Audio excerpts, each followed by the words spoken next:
الحمد لله رب العالمين.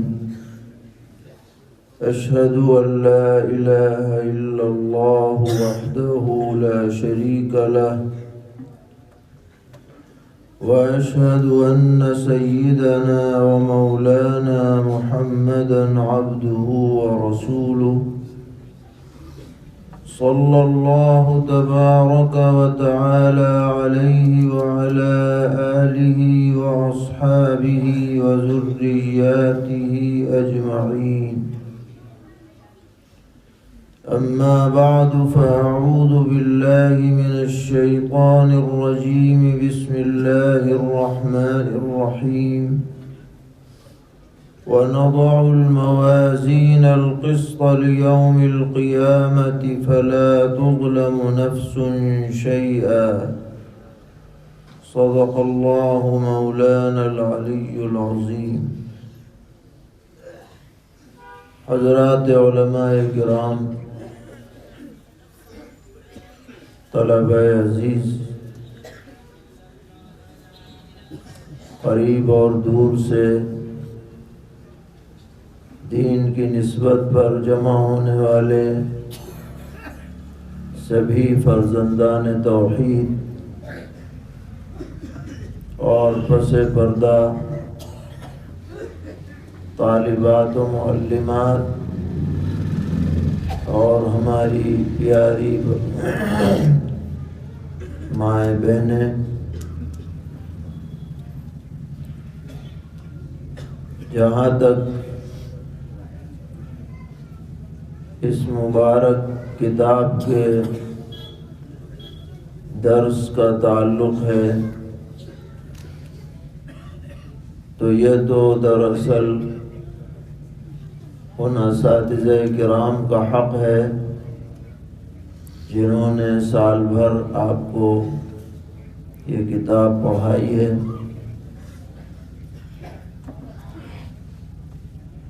اور اس آخری باب سے متعلق بھی جو ضروری باتیں ہیں اور بحثیں ہیں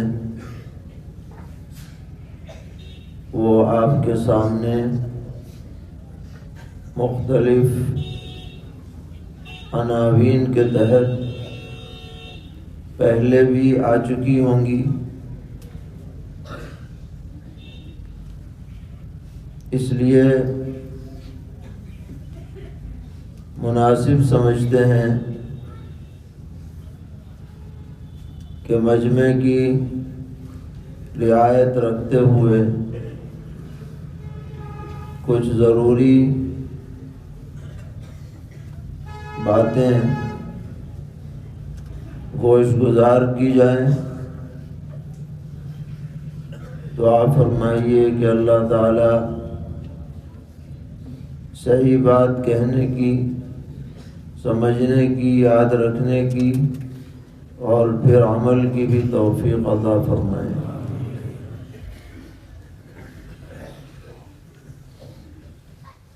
احادیث شریفہ کا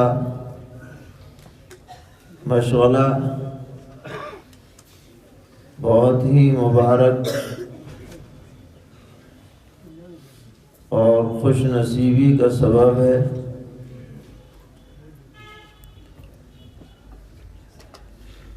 اور جو کچھ ہم احادیث شریفہ میں پڑھتے ہیں یہ بھی دراصل اللہ تبارک و تعالی کی وحی کا حصہ ہے،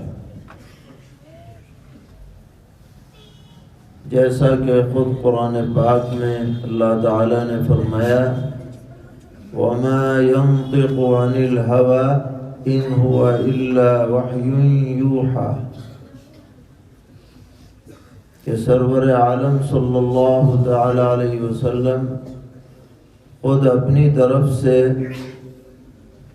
کوئی بات ارشاد نہیں فرماتے، بلکہ آپ کی ہر بات وحی کے درجے میں ہے جو آپ کی طرف اللہ کی طرف سے بھیجی جاتی ہے۔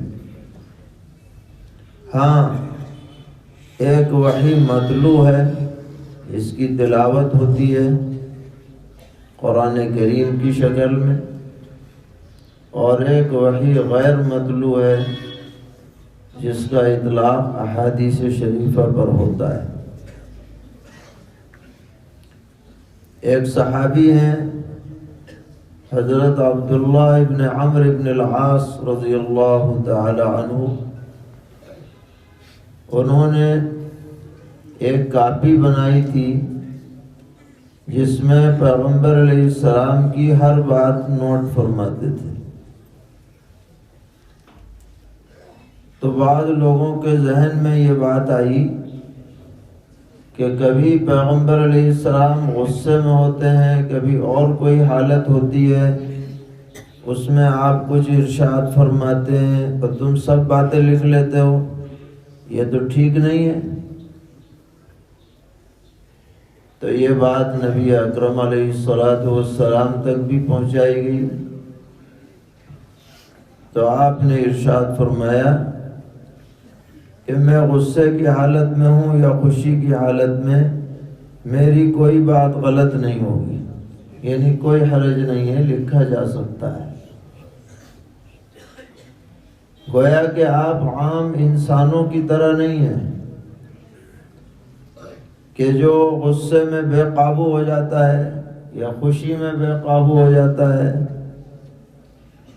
سرور عالم صلی اللہ تعالی علیہ وسلم کو اللہ تعالی نے معصوم بنایا ہے کہ آپ کی ذات سے کوئی خطا صادر نہیں ہوگی، آپ خطا سے معصوم ہیں۔ تو جس طریقے پر قرآن کریم میں اشتغال بڑی سعادت ہے، اسی طرح احادیث شریفہ میں آدمی کا وقت گزرے، زبان سے قال قال رسول اللہ صلی اللہ تعالی علیہ وسلم کے کلمات صادر ہوں، آپ کے مبارک ارشادات کا ذکر اور مذاکرہ ہو، یہ بہت بڑی نعمت ہے اللہ تعالی کی، جس کو بھی نصیب ہو۔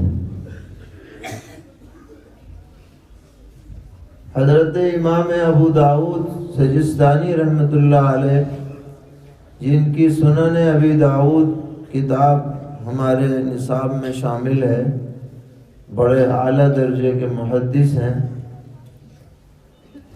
ان کے زمانے میں ایک بزرگ تھے سہل ابن عبداللہ، اور ان کا بڑا فیض تھا، بڑا شہرہ تھا۔ ایک دن وہ حضرت امام ابو داؤد رحمۃ اللہ علیہ کے گھر تشریف لائے اور دروازے پر دستک دی۔ اندر سے حضرت نے پوچھا کہ کون؟ جواب ملا سہل ابن عبداللہ۔ تو بڑی حیرت ہوئی کہ اتنے بڑے بزرگ اور ملنے تشریف لائے، دروازہ کھولا، حضرت اندر تشریف لے چلے کہ نہیں، میں ایک غرض سے آیا ہوں، اور پہلے یہ وعدہ کرو کہ میں جو خواہش لے کے آیا ہوں آپ اسے پورا کریں گے۔ کہ جی حضرت آپ کا حکم ہے، آپ فرما دیتے میں آپ کے ہاں آ جاتا، کہ نہیں پہلے وعدہ کرو۔ کہ اچھا ٹھیک ہے، جو آپ فرمائیں گے کروں گا۔ گھر میں تشریف لائے، عرض کیا کہ حضرت فرمائیے کیا حکم ہے؟ تو فرمایا کہ جس زبان سے تم میرے پیارے آقا صلی اللہ علیہ وسلم کی حدیثیں بیان کرتے ہو وہ زبان نکالو، میں اسے چومنا چاہتا ہوں، میں اس غرض سے یہاں پر آیا ہوں۔ تو یہ مقام ہے ایک محدث کا، ایک حدیث میں اشتغال رکھنے والے کا، کہ اتنا بڑا بزرگ بافیض، لیکن وہ چل کر کے آ رہے ہیں صرف اس محبت میں کہ جو زبان پیغمبر علیہ السلام کے الفاظ، اقوال، اعمال، احادیث کو بیان کرتی ہے اس کا بوسہ لیا جائے۔ اس لیے اس نعمت کی شکر گزاری لازم ہے، اور یہ بھی کہ ہم نے بخاری شریف پڑھ لی تو یہ نہ سمجھے کہ ہم نے اس معاملے میں تکمیل کر لی، بلکہ یہ تو نصاب مکمل ہوا ہے، علم مکمل نہیں ہوا۔ یہ تو ایک آغاز ہے علم کا، یوں سمجھیے ابھی تو علم آنا شروع ہوگا جب ہم آگے اس میں مسلسل مشغول رہیں گے۔ تو جو یہ سمجھ لے کہ میں کامل ہو گیا، میں فارغ ہو گیا، میں فاضل ہو گیا، بس وہیں سے اس کی ترقی رک جائے گی۔ اور جو یہ سمجھے گا کہ میں طالب علم تھا، طالب علم ہوں، طالب علم رہوں گا، انشاءاللہ وہی ترقی کرتا رہے گا، کیونکہ علم کی کوئی انتہا نہیں ہے۔ اس لیے سبھی ہمارے وہ خوش نصیب طلبہ جو اس نصاب کی تکمیل کر رہے ہیں، یا وہ طالبات جو نصاب کو مکمل کر رہی ہیں، انہوں نے جو وقت لگایا ہے یہاں تک پہنچنے کے لیے، اس کی قدر یہی ہوگی کہ آئندہ بھی اسی مشغلے میں اپنے کو لگا کے رکھیں۔ اللہ تعالی ہم سب کو قدردانی کی توفیق عطا فرمائے۔ ہمارا دین اسلام جو اللہ تبارک و تعالی کی طرف سے پسندیدہ دین ہے، یعنی اسی دین پر عمل کر کے اللہ تعالی تک آدمی رسائی حاصل کر سکتا ہے۔ اس کے علاوہ کسی دین کے ذریعے اللہ تعالی تک آدمی نہیں پہنچ سکتا۔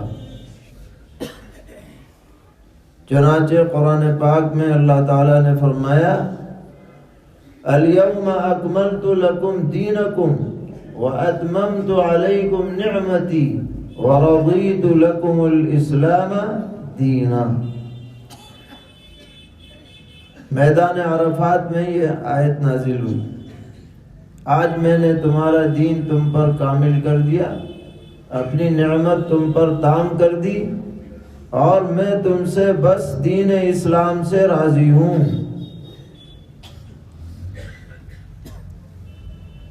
بہت سے لوگ دنیا میں ایسے ہیں جو وحدت ادیان کے دعوے دار ہیں، کہتے ہیں وہ سب ٹھیک ہے، اللہ تک پہنچنے کے بہت سے راستے ہیں، لہذا کوئی بھی دین اختیار کر لو، مالک تو ایک ہی ہے۔ ایسی باتیں آپ نے بھی شاید سنی ہوں گی۔ تو یاد رکھیے گا کہ یہ ہمارا نظریہ نہیں ہے، ہمارا نظریہ صاف دو ٹوک، جس میں ذرہ برابر کوئی شک نہیں ہے کہیں سے کہیں تک بھی، کہ اسلام کے علاوہ کوئی دین ذریعہ نجات نہیں ہے، نہیں تھا، نہیں ہوگا، صرف اور صرف دین اسلام۔ ان الدین عند اللہ الاسلام، دین زندگی گزارنے کا وہ طریقہ جو مقبول ہو، وہ صرف اور صرف اور صرف اسلام ہے۔ ومن يبتغي غير الاسلام دينا فلن يقبل منه وهو في الآخرة من الخاسرين۔ اور جو اسلام کے علاوہ کوئی بھی دین تلاش کرے گا، پسند کرے گا، اختیار کرے گا، ہرگز ہرگز اس سے قبول نہ ہوگا، اور وہ آخرت میں نقصان اور ٹوٹے والوں میں سے ہوگا۔ اس پر ہمارا پورا کامل مکمل یقین ہونا چاہیے کہ دین اسلام ہی اللہ تعالی تک پہنچانے کا ذریعہ ہے، اس کے علاوہ کوئی ذریعہ نہیں۔ اور اس دین اسلام کے بنیادی جو عقائد ہیں وہ 3 ہے. اس کی فرع جزیات اور زیادہ ہو سکتی ہیں، لیکن 3 بنیادی چیزیں ہیں. نمبر 1، اللہ تبارک و تعالی اپنی ذات و صفات میں یکتا اور اکیلا ہے. یعنی صرف یہ مان لینا کافی نہیں ہے کہ اللہ ہے. یہ تو بہت سے غیر بھی مانتے ہیں، حتیٰ کہ مکے کے لوگ بھی مانتے تھے.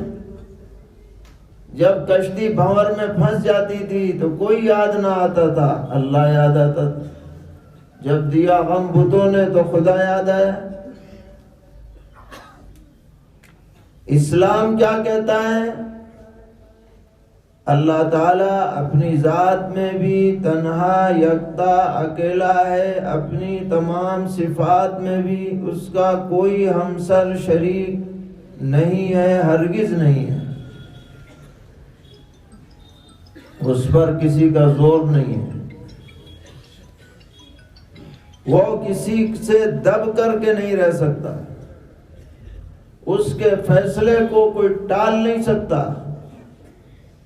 وہ نفع دینا چاہے تو کوئی روک نہیں سکتا، وہ نقصان پہنچانا چاہے تو کوئی اس کے مقابلے میں حائل نہیں ہو سکتا.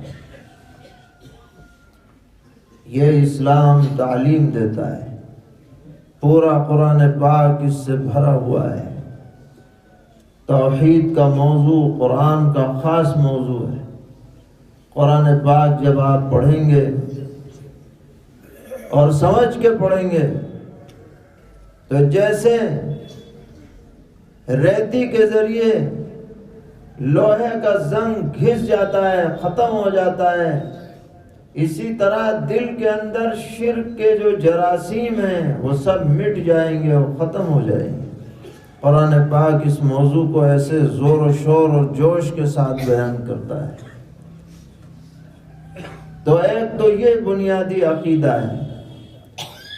کوئی بھی شخص زندہ یا مردہ اللہ تعالیٰ کے جیسا معاملہ اس کے ساتھ نہیں کیا جائے گا.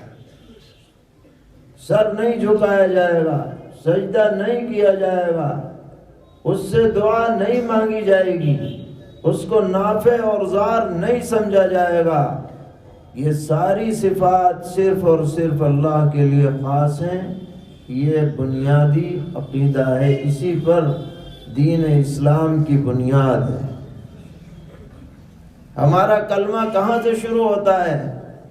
لا الہ الا اللہ، نفی اور اثبات. یعنی پہلے یہ نفی کرو کہ کوئی نہیں ہے معبود اللہ کے علاوہ. یہ منظور ہی نہیں. اللہ تعالیٰ کو یہ بات ہرگز منظور نہیں ہے کہ اس کی کسی بھی صفت میں کسی کو بھی کسی درجے میں برابر یا ہمسر مانا جائے. لہذا یہ عقیدہ پختہ رکھنا چاہیے، مضبوط ایمان ہونا چاہیے. کسی بھی وہم کے اندر اور کسی بھی شبہ کے اندر آدمی کو مبتلا نہیں ہونا چاہیے. جو جس درجے میں ہے اس کو اس درجے پہ رکھا جائے. اللہ کو اللہ کے درجے میں، انبیاء علیہم السلام کو انبیاء کے درجے میں کہ وہ اللہ کے خاص بندے ہیں جن پر اللہ کی وحی نازل ہوتی. با اختیار نہیں ہے، وہ اپنی مرضی سے کچھ کر لیں، کوئی معجزہ دکھلا دیں، کوئی نشانی دکھلا دیں، کچھ کر لیں. نہیں، نبیوں کو بھی یہ اختیار نہیں ہے. یہ اختیار صرف اور صرف اللہ تعالیٰ کا. نبی کے ہاتھ پر جو معجزہ ظاہر ہوتا ہے وہ نبی کی طاقت سے نہیں ہوتا، اللہ کی قدرت سے ہوتا ہے. اگر چاند کے 2 ٹکڑے ہوئے تو وہ پیغمبر علیہ السلام نے اپنی قدرت سے نہیں کر دی ہے، اللہ سے دعا مانگی گئی تو اللہ تعالیٰ نے کر دی۔ اللہ تعالیٰ نہ چاہتے تو نہ کرتے۔ کنکریوں نے کلمہ پڑھا تو حضور نے نہیں پڑھوا دیا، اللہ نے پڑھوایا۔ تھوڑا سا کھانا بہتوں کے لیے کافی ہو گیا، یہ آپ نے نہیں کیا، اللہ نے کیا ہے۔ ایک مٹھی کنکری دشمنوں کی طرف پھینکی تو ہر ایک کے آنکھ میں پڑ گئی، یہ آپ نے نہیں ڈالی، اللہ نے ڈلوائی۔ وما رمیت اذ رمیت ولکن اللہ رمی۔ آپ نے نہیں مارا، ہم نے مارا ہے۔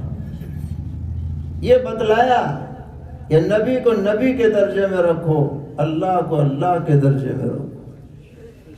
اللہ اللہ ہے، نبی نبی ہے۔ اللہ خالق ہے، نبی بندہ ہے۔ اللہ مالک ہے، نبی مملوک ہے۔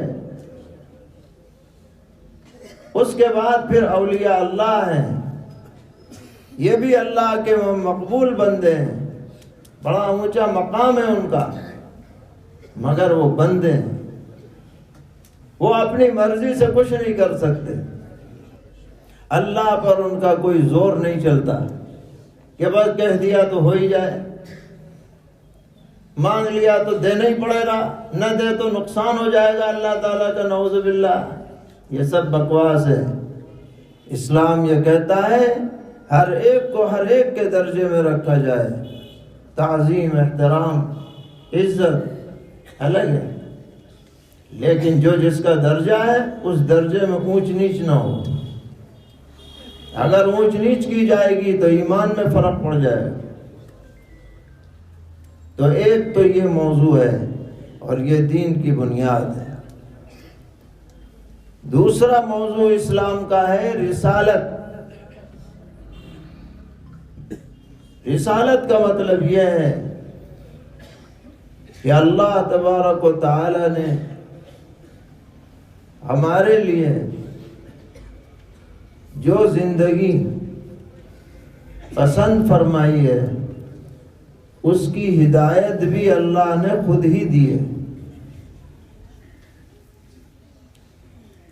اور واسطہ بنایا ہے حضرات انبیاء علیہ السلام کو۔ اور وہ نبی اپنے زمانے میں آتے رہے جاتے رہے، ان کے علاقے بھی محدود تھے، زمانہ بھی محدود تھا، تاہا کہ سرور عالم خاتم النبیین حضرت محمد مصطفیٰ صلی اللہ تعالی علیہ وسلم تشریف لائے تو آپ کو عالمی نبی بنا کر بھیجا گیا، انٹرنیشنل نبی۔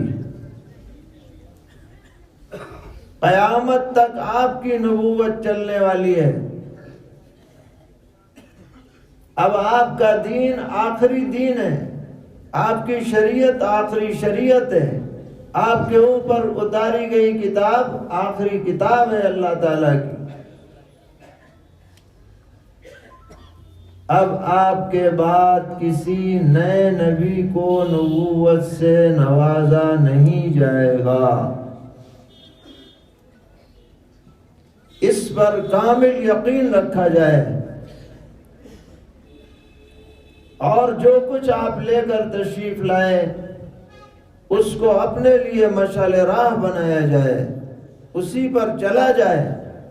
وما آتاکم الرسول فخذوه وما نهاکم عنه فانتهوا، جو رسول لے کر کے آئے اسے لے لو، جس سے منع کریں اس سے رک جاؤ۔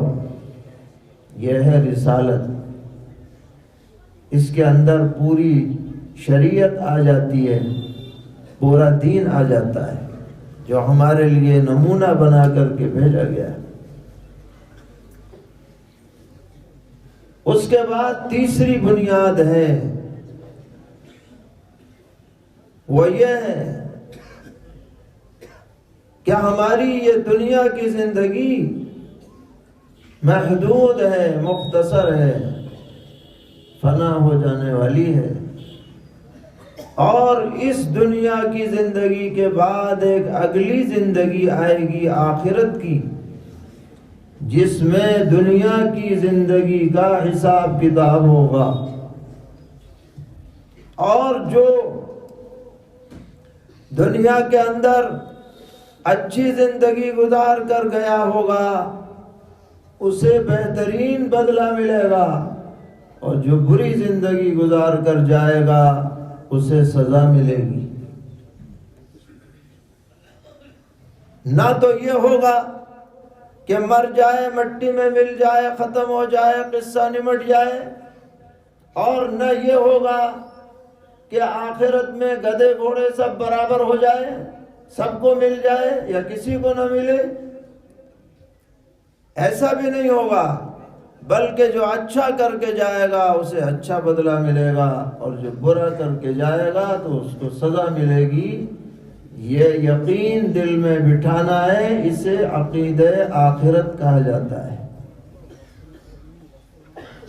تو سارے دین کی آپ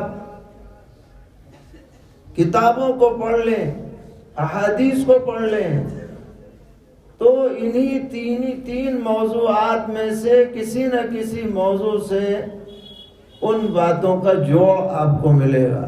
یا تو اللہ تعالیٰ کی توحید، وحدانیت، صفات کمالیہ جمالیہ اس کی گفتگو ہوگی، یا رسولوں کا، ان کی شریعت کا تذکرہ ہوگا، اور یا پھر آخرت میں کیا ہونے والا ہے اس کا ذکر ہوگا۔ آپ پورا قرآن پڑھ جائیے، پوری حدیث پڑھ جائیے۔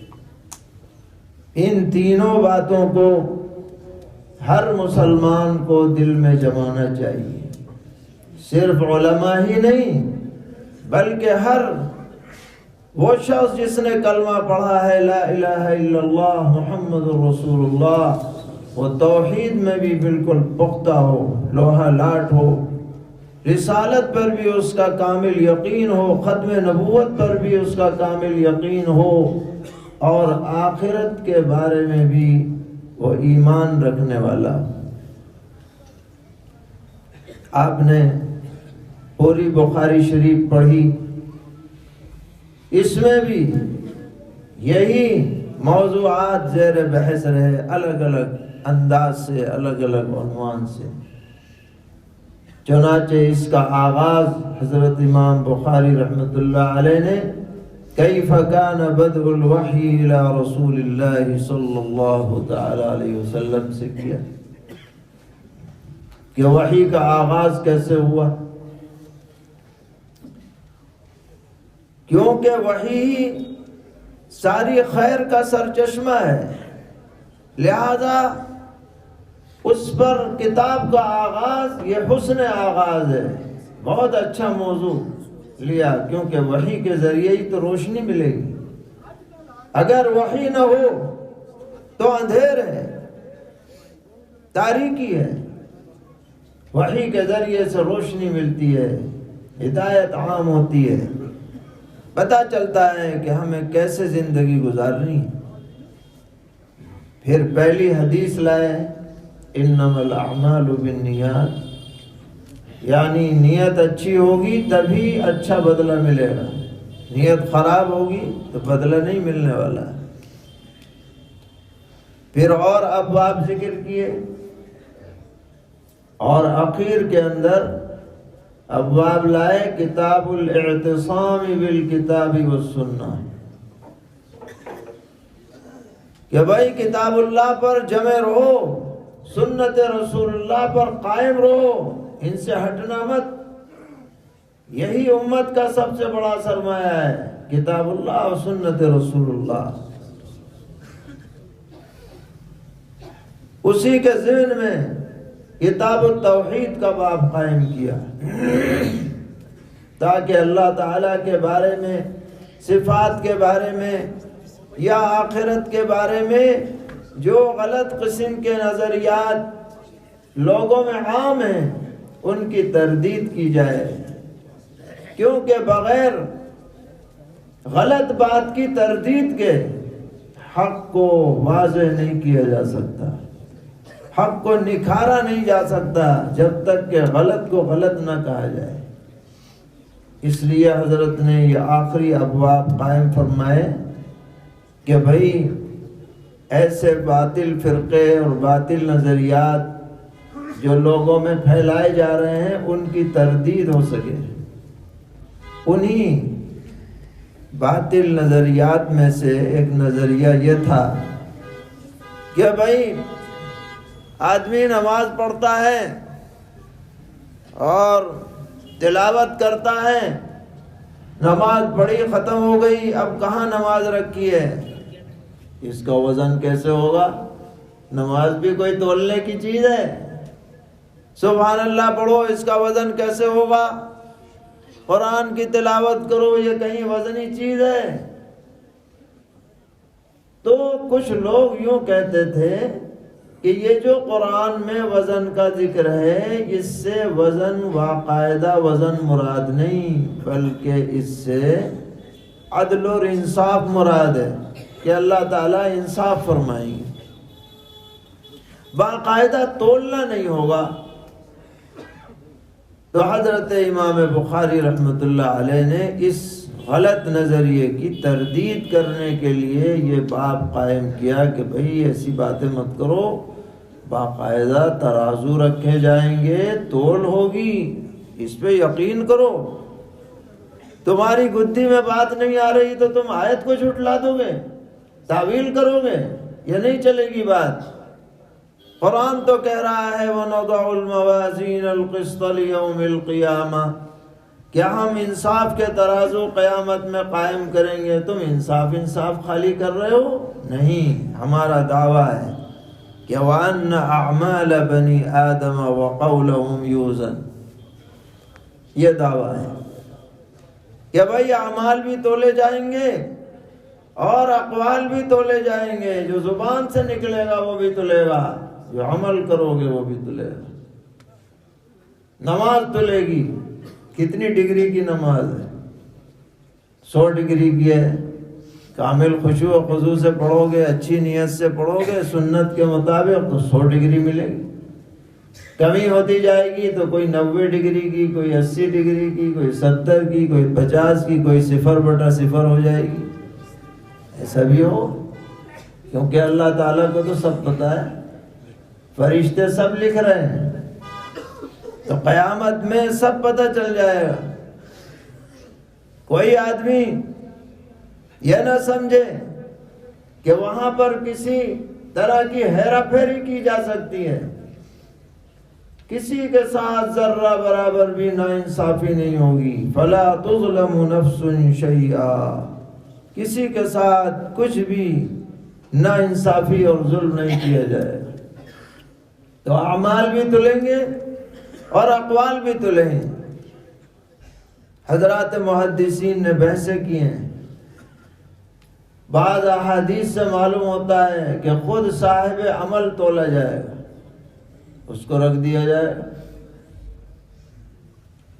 بعض روایتوں سے پتہ چلتا ہے رجسٹر تولے جائیں گے، بعض سے پتہ چلتا ہے کہ عمل کو مجسم شکل دے دی جائے گی، اسے تول دیا جائے گا۔ نماز کو ایک شکل دے دی جائے گی، روزے کو ایک شکل دے دی جائے گی۔ اور بعض سے پتہ چلتا ہے کچھ نہیں، عمل ہی تلے گا، اس میں بھی کوئی تعجب کی بات نہیں۔ آج آدمی تھرمامیٹر سے بخار ناپ لیتا ہے، گاڑی چلتی ہے تو رفتار نپ جاتی ہے، نظر نہیں آتی۔ بجلی کا پتہ چل جاتا ہے کتنے یونٹ آپ نے استعمال کی۔ تو جب ان چیزوں کو ناپا جا سکتا ہے تو اللہ کے نزدیک اعمال اقوال کو ناپنا کیا مشکل ہے؟ اس کے لیے ویسے ہی ترازو لگ جائیں گے۔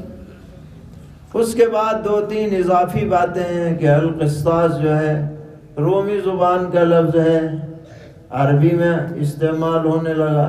پھر ایک اور علمی فائدہ کہ قسط انصاف کے معنی میں ہے، اور اس کا اقساط سے اس میں فاعل مقسط منصف کے معنی میں ہوتا ہے۔ تو القسط مصدر المقسط کا مطلب ہے کہ القسط مصدر المقسطی، یعنی مصدر المصدر ہے، مقسط کا مصدر اقساط ہے، اقساط کا مصدر قسط ہے۔ اور اگر قاف کو زیر کے بجائے زبر کے ساتھ پڑھو قسط، تو اس کے معنی آتے ہیں ظلم کے۔ فرمایا وَأَمَّا الْقَاسِطُ فَهُوَ الْجَائِرُ، یہ علمی ایک بحث ہے جو حضرت نے اضافی طور پر بیان کر دی علماء اور طلباء کے لیے۔ بعض ائمہ لغت فرماتے ہیں کہ اصل میں قسط کے معنی آتے ہیں حصے کے، اور اقساط کے معنی آتے ہیں حصہ دینے کے، اور جب حصہ آدمی دے گا تو منصف کہلائے گا، اس لیے اس کے معنی انصاف کے ہو گئے۔ اور قسط کے معنی آتے ہیں دوسرے کا حصہ لے لینے کے، تو جب دوسرے کا حصہ آدمی ہڑپ کرے گا تو ظالم کہلائے گا، تو اس کا مطلب ظلم کا نکل آیا۔ عربی زبان کی من جملہ خصوصیات میں سے خصوصیت یہ ہے کہ زبر زیر بدلنے سے معنی کے اندر تبدیلی آ جاتی ہے۔ اب دعویٰ کیا ہوا کہ اعمال اور اقوال ان کا وزن ہوگا۔ دلیل یہ روایت ہے جو آپ نے پڑھی، صحابی رسول سیدنا حضرت ابو ہریرہ رضی اللہ تعالی عنہ سے مروی ہے، اور یہ وہ صحابی ہیں جن سے سب سے زیادہ روایتیں مروی ہیں، 5000 سے زیادہ روایتیں۔ اور کمال دیکھیے، صرف 3 سال پیغمبر علیہ السلام کی صحبت میں انہیں رہنا نصیب ہوا، مگر حدیثیں سب سے زیادہ ہیں۔ کیوں؟ کیونکہ یہ دن رات حضور کے در پر پڑے رہتے تھے، ان کا نہ کوئی گھر تھا نہ در تھا، بس حضور کا در ہی ان کا در تھا۔ صفہ میں قیام تھا، صبح شام مسجد نبوی میں رہتے تھے، پڑھنا پڑھانا ان کا کام تھا، اور انہوں نے پیغمبر علیہ السلام سے دعا کرائی تھی کہ میں جو بھی سن لوں وہ مجھے یاد ہو جائے۔ حضرت نے ان کے حق میں دعا کر دی، وہ دعا قبول ہوئی، اور احادیث ایسی یاد کی اور ایسی نشر کی کہ ساری دنیا آج ان کے احسان کے تلے دبی ہوئی ہے۔ امت کا ہر فرد حضرت ابو ہریرہ رضی اللہ تعالی عنہ کے احسان کا بدلہ نہیں ادا کر سکتا۔ حدیث میں آتا ہے کہ ایک دن حضرت ابو ہریرہ رضی اللہ تعالی عنہ بہت غمگین تھے، مسجد میں جب تشریف لائے تو بہت غم تھا۔ حضور کی نظر پڑی، پوچھا کہ ابو ہریرہ بہت غمزدہ لگ رہے ہو، کیا بات ہے؟ کہ جی کیوں نہ کروں، بہت غم ہے آج۔ کیا بات ہوئی؟ کہ میری والدہ ابھی تک اسلام نہیں لائی، آج اس نے آپ کے بارے میں ایسا جملہ کہہ دیا کہ میں بس کیا بتاؤں، طبیعت پہ بڑا بوجھ ہے، زبان سے بھی نہیں ادا کر سکتا۔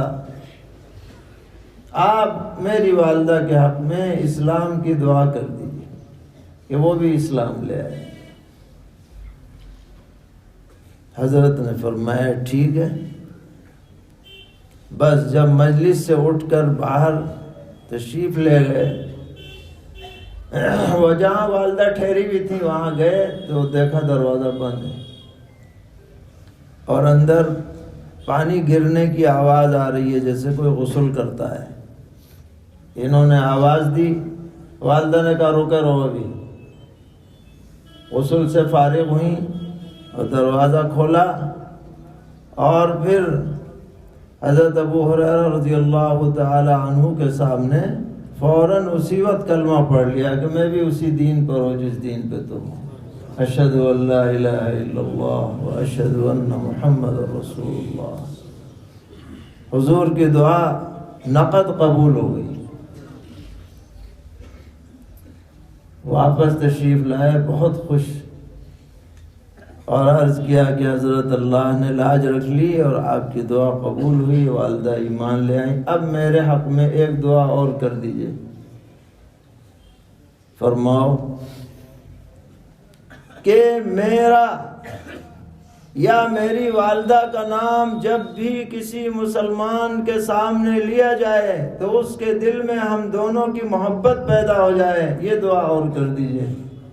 تو حضور نے اسی وقت یہ دعا فرمائی کہ جب بھی تمہارا اور تمہاری والدہ کا نام کسی کے سامنے آئے گا، کسی مومن کے سامنے تو اللہ تعالیٰ اس کے دل میں تم دونوں کی محبت پیدا فرما دیں گے۔ واقعی ہر مسلمان ان سے محبت کرتا ہے، کیونکہ انہوں نے اتنا بڑا عظیم کارنامہ انجام دیا کہ حضور کی احادیث شریفہ اتنی بڑی تعداد میں امت کے سامنے پیش کر دی۔ جہاں جہاں بھی وہ حدیثیں پڑھی جائیں گی، ان احادیث سے مسائل کا استنباط ہوگا، مذاکرہ ہوگا اور ان کو پڑھایا جائے گا۔ حضرت ابو ہریرہ رضی اللہ تعالی عنہ کے اجر و ثواب میں بھی اضافہ ہوگا، او علم ينتفع به کے مصداق ہیں ان کی یہ روایت ہے، اور ان کی زندگی ہم جیسوں کے لیے مشعل راہ ہے۔